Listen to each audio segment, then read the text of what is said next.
नमस्कार, आप सब देख रहे हैं जानवानी न्यूज। आज का इवेंट है देवी ऑन कैनवास, जहां पे ऑर्गेनाइज किए गए बंगाल क्रिएटिव क्लब ने। और ये एग्जीबिशन है पेंटिंग और फोटोग्राफी का। यहाँ पे ब्रांड फेस है शर्मिष्ठा रॉय चौधरी। तो आइए सबसे बात करते हैं और शर्मिष्ठा रॉय चौधरी को बोलते हैं कि इसी तरह से आप आगे बढ़ते रहिए और एग्जीबिशन में पार्टिसिपेट करते रहिए। और बहुत बहुत अच्छे लग रहे हैं शर्मिष्ठा का काम। और एग्जीबिशन बहुत अच्छा गया और बहुत लोग आए, बहुत गेस्ट आए हैं, बहुत अच्छे से दर्शाया गया है बहुत चीज़ों को। यहाँ पे एक्टर्स भी आए हैं और धर्म के बहुत सारे लोग भी आए हैं। तो आइए उनसे बात करते हैं जो लोग गेस्ट आए हैं।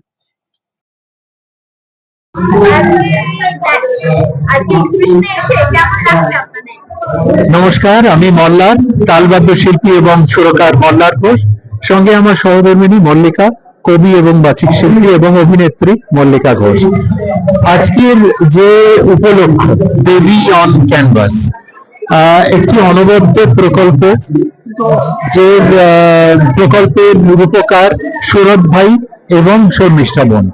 সব মিলিয়ে দেবী অন ক্যানভাস আমি বলবো যে আধ্যাত্মিকতা এবং শিল্পের একটি মেলবন্ধন। এই মেলবন্ধন খুব একটা সচরাচর দেখা যায় না, কারণ আধ্যাত্মিকতা ছাড়া শিল্প নয়, শিল্প ছাড়া আধ্যাত্মিকতা নয়, ওতপ্রোতভাবে একটার সঙ্গে একটা জড়িত। সেই প্রকল্পে আমরা দুজন এসে আমরা ধন্য, আমরা স্পর্শিত, আমরা মুক্ত। এবং সুরত ভাই এবং শর্মিষ্ঠা বোনের যে অনবদ্য কাজ, যে কাজ রূপায়ণ করেছেন শয়ে শয়ে শিল্পীবৃন্দ, তাদের কাজ দেখে আমরা মুগ্ধ। আমরা প্রণাম জানাই প্রত্যেকটি সৃষ্টিকে, এবং প্রত্যেকটি বর্ণময় সৃষ্টি আমাদের বিমুগ্ধ করেছে। আর আপনারা যারা প্রেসের মাধ্যমে এসছেন, মিডিয়ার মাধ্যমে এসছেন, প্রত্যেককে আমরা শ্রদ্ধা জানাই। আপনারা আছেন বলে আমাদের প্রত্যেকটা কাজ সার্থকতা পায় বিশ্বের দরবারে। অসংখ্য ধন্যবাদ। সারা পৃথিবীতে তারা এক্সিবিশন করছে, বিভিন্ন বার্তা দিচ্ছে। এবার আমাদের এক্সিবিশন দেবী শক্তি, মানে প্রত্যেক নারীর মধ্যেই আমরা দেবতাকে দেবীকে ঘুরিয়ে পেয়েছি, তাই আমরা দেবীর উপর এক্সিবিশন করছি। আমাদের উষা দেবী রয়েছেন, সিন্ধু সভ্যতার দেবী রয়েছেন, আবার বর্তমানে নারীর মধ্যে আমরা দেবীকে পেয়েছি। 100টি ক্যানভাসে আজকে গান রয়েছে, তার মধ্যে স্কাল্পচার রয়েছে, ফটোগ্রাফি রয়েছে এবং পেন্টিং।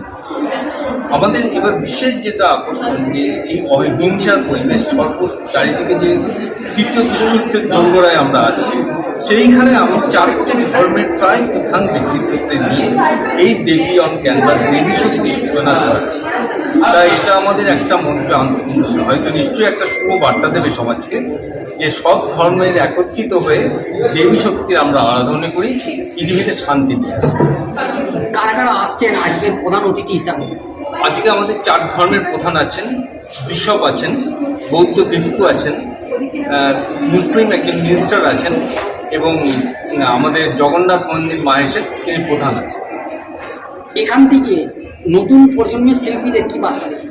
আমাদের এবার নতুন প্রজন্মের শিল্পী অনেকেই আছে, তাদের যে কাজ তারা করেছে, তারা সিনিয়রের প্রায় সমকক্ষ কাজ করেছে। তাই আমি মনে করি নবীন প্রজন্ম আমাদের সিনিয়রদের মুখ রক্ষা করবে এবং দেশের গৌরব।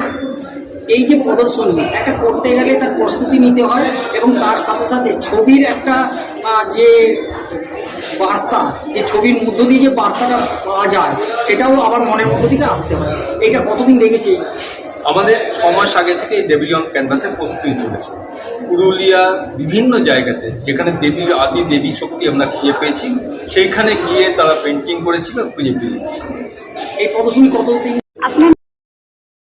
আমি ডক্টর সুরত চক্রবর্তী, আমি বেঙ্গল ক্রিয়েটিভ ক্লাব এই অর্গানাইজেশনের প্রেসিডেন্ট।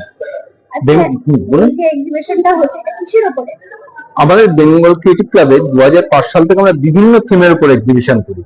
আমাদের অন্যতম বেস্ট এক্সিবিশন সারা ওয়ার্ল্ডে যেটা হয়েছিল সেটা হচ্ছে শেডস অফ নুড, মানে নুডের উপর যে লাইফ, মানে পেন্টিং, রিয়েলিস্টিক পেন্টিং, সেটা আমরাই প্রথম সৃষ্টি করেছি। এবার আমাদের যে সাবজেক্ট দেবী অন ক্যানভাস, মানে দেবী শক্তিকে হিংসার পরিবেশে যাতে দেবী শক্তি মানুষের মধ্যে পৌঁছে দেওয়া যায়, সেই জন্য আমাদের এরপর দেবী অন ক্যানভাস এবার আমার প্রদর্শনী থাকবে।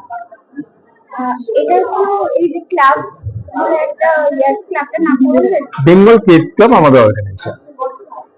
এখানে অনেকজন বেঙ্গল ক্রিয়েটিভ ক্লাবে সারা ভারতের বিখ্যাত শিল্পীরা রয়েছেন, বেশ কিছু ইউনিভার্সিটি রয়েছে এবং নামী মানুষরা রয়েছেন, কলকাতার সব রাজবাড়িরা রয়েছে, সাহিত্যিকরা রয়েছে এবং সঙ্গীতজ্ঞরা রয়েছে। এই যে মডেলগুলো রয়েছে তাদের একটু নাম বলতে পারবেন? মডেলগুলো না, একজন মডেল আমাদের ব্যান্ডের, সে হচ্ছে ইন্টারন্যাশনাল মডেল শর্মিষ্ঠা রায়চৌধুরী। ওকে ঘুরেই আমাদের এক্সিবিশন, প্রত্যেকবার ওকে ঘিরেই থাকে। নমস্কার। আপনার নামটা একটু বলবেন? আমার নাম শর্মিষ্ঠা রায়চৌধুরী। আচ্ছা, এখানে কি হিসাবে আপনি প্রদর্শন করছেন? আমাকে নিয়ে সমস্ত আর্টিস্ট কাজ করেছেন। আমি এমনিতে একজন ইন্টারন্যাশনাল মডেল এবং বেঙ্গল ক্রিয়েটিভ ক্লাবের ব্র্যান্ড অ্যাম্বাসেডর। আচ্ছা, যে আপনি যে ফাইন আর্টের উপরে কাজ করেছেন, এটার বিষয়ে আপনি কি বলতে চাইছেন? এখানে তো ফাইন আর্টের সাবজেক্টটা নেই, আমাদের এবছরের সাবজেক্ট দেবী, কিন্তু গত 2 বছর আমাদের ফাইন আর্টের উপরে কাজ হয়েছিল। আসলে আমাদের সমাজে নগ্নতা নিয়ে এত ট্যাবু রয়েছে, কিন্তু ভারতবর্ষ ভারতবর্ষ সেই রকম দেশ যারা নগ্নতাকে সেই মর্যাদা দিয়ে আসছে শিল্পে, এবং নগ্নতা আধ্যাত্মবাদে ভীষণভাবে জড়িয়ে। তো তার জন্য সমাজে যাতে নগ্নতা নিয়ে কোনো ট্যাবু না থাকে। নগ্নতা নিয়ে অনেক অপব্যবহার হয়েছে, কিন্তু শিল্পে যখন এই নগ্নতার বিষয় আসে তখন সমাজ একটু বাঁকা চোখে দেখে। তো সেটা ভাঙার জন্যই আমাদের প্রয়াস ছিল, এবং আমি প্রথম মডেল ছিলাম যাকে নিয়ে এতগুলো কাজ হয়েছিল। তো তারপর আমাদের যেহেতু আধ্যাত্মবাদ নিয়ে আমরা কিছু কাজ করি, তার জন্যই দেবীর ওপর আমাদের এই এক্সিবিশন। এবং সমাজে যুদ্ধের যে পরিস্থিতি তৈরি হয়ে আছে তার থেকে মুক্ত হয়ে সমাজে যাতে একটা শুভ চেতনার উদ্রেক হয়, এবং সমাজের নারীরা যে বঞ্চিত নিপীড়িত হচ্ছে দিনের পর দিন, সেই আদিমকাল থেকে আজও পর্যন্ত নারীদের স্থান একই জায়গায়, তো সেটার যাতে পরিবর্তন আসে, আমাদের এতটুকুই চাওয়া। আচ্ছা, এই নগ্নতার বিষয় নিয়ে আপনি সমাজ যারা মডেলিং করতে আসবে তাদেরকে কি বলতে চাইছেন? তাদেরকে একটাই, যারা ভয় পায় যে নগ্নতা নিয়ে কোনো রকমভাবে কাজ করা যাবে না, সেইটা নিয়ে আসলে যে কেউ যে কোনো সাবজেক্ট নিয়ে যখন কাজ করছে সেটাকে স্টাডি করা আগে প্রয়োজন। তাই আমি একজন মডেল বলে শুধুমাত্র সুন্দর সেজেগুজে এসে এবং নগ্নকে দাঁড়িয়ে পড়লাম, তাতে কোনো মাহাত্ম্য থাকেই না, তার কোনো গুরুত্বই নেই। তাই নগ্নতা কী, শিল্প কেন এর প্রয়োজন, এবং কীরকম পশ্চাতে গেলে নান্দনিকতা থাকবে, এই বিষয়গুলোকে স্টাডি করতে হবে, তারপর কাজ করতে। এবং আমাদের শিল্প সাহিত্যে নগ্নতা কীভাবে ঐতিহাসিক কাল থেকে চলেছে সেটা জানা প্রয়োজন। এখন তো সেটাকে সমাজের চোখে অনেকে খারাপ ভাবে, তো সেটা কি হিসাবে ধরা হবে? যারা খারাপ ভাবে তাদেরকে কি বলা যাবে? আসলে এটা অনেকটা দৃষ্টিভঙ্গির ওপর নির্ভর করছে। যারা এই বিষয়টা শিল্পের সাথে যুক্ত রয়েছেন তাদের ক্ষেত্রে বিষয়টা বোঝা কিছুটা সহজ, কিন্তু আরেক দিকে এটাও ঠিক, বর্তমান প্রজন্ম কোনো কিছু স্টাডি না করে ফটোগ্রাফারই হোক বা মডেল হোক, নগ্নতা নিয়ে এমন একটা কাজ রিপ্রেজেন্ট করছে যেটা হয়তো ভালগার হয়ে যাচ্ছে, যেটা সমাজের ক্ষতিকারক দিক হচ্ছে। তো সেটা করলে চলবে না। আমাদের ভারতবর্ষে নগ্নতা যেভাবে ছিল সেইভাবেই প্রেজেন্ট করতে হবে যাতে সমাজের ভালো হয়। আমাদের জানওয়ানি নিউজে ইন্টারভিউ দিয়ে কেমন লাগলো? ভীষণ ভালো লাগছে, এবং এই নিউজ চ্যানেলের জন্য অনেক শুভেচ্ছা।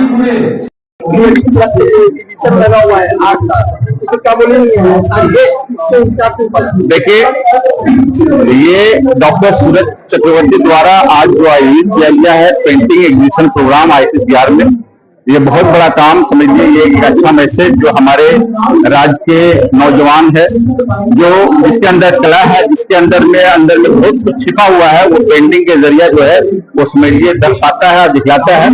और ये बहुत बड़ा मैसेज डॉक्टर सूरज चक्रवर्ती और उनके समस्त टीम को, उन्होंने सभी जाति, सभी वर्ग, सभी समुदाय को लेकर करके उन्होंने इनोवेशन किया। तो एक बहुत बड़ा मैसेज, जहाँ नफरत बांटा जा रहा है वहाँ यहाँ पर प्यार बांट रहे हैं।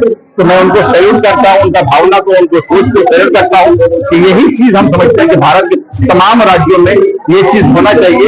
एक अनेकता में एकता और भारत की विशेषता जिसे कहा जाता है, तो हम लोग को एक होकर करके, चाहे वो किसी भी जाति, किसी वर्ग, किसी भी समुदाय हो, जिस हिसाब से मैंने कहा कि हिंदू मुस्लिम सिख ईसाई समझो अपनी शान को, हिंदू मुस्लिम सिख ईसाई समझो अपनी शान को, और नफरत की दीवारों में मत बांटो हिंदुस्तान को, नफरत की दीवारों में मत बांटो हिंदुस्तान को। इसलिए कि अभी देश की जो परिस्थिति है, मानुष में डिवाइड करने का जो अभी परिस्थिति है, तो इसीलिए एक मैसेज, अच्छा मैसेज डॉक्टर सूरज चक्रवर्ती द्वारा इनको होल टीम को मेरी ओर से बहुत बहुत बधाई।